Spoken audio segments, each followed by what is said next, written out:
Hello everyone, welcome to our channel ভ্রমণ কথা।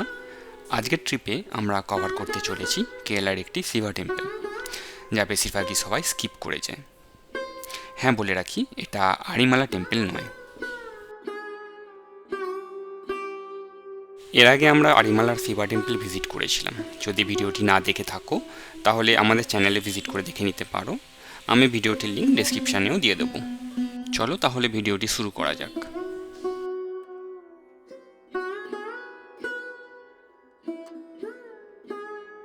আমরা গুগল ম্যাপে সার্চ করে চলে গিয়েছিলাম মহেশ্বরম শ্রী শিবা পার্বতী টেম্পলে। এটা কোভালাম ছাড়িয়ে একটু যেতে হয়।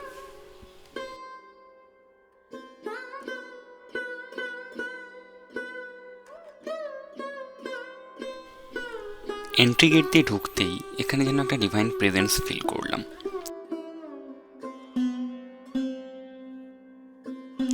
এন্ট্রি গেট দিয়ে এগিয়ে গিয়ে আমরা মন্দিরের সামনে চলে এলাম।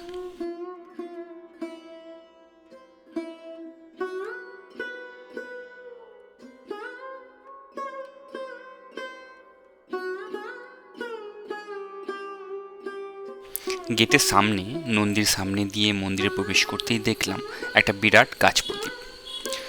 বাদিকের কাউন্টার থেকে তোমরা প্রসাদ বা এন্ট্রি টিকিট নিতে পারো।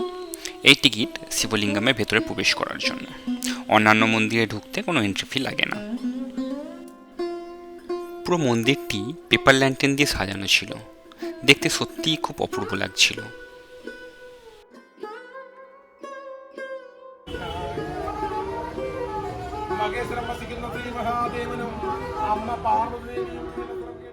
বাঁদিকে ছিল গণেশের মন্দির। এখানে 108টি গণেশের স্কাল্পচার রয়েছে।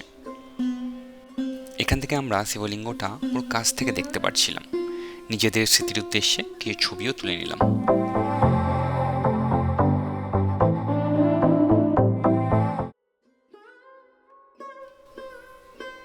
এই যে শিব ঠাকুরের ডমরুটা দেখতে পাচ্ছ, এখান থেকেই আমাদের চলে যেতে হবে শিবলিঙ্গম দেখার জন্য,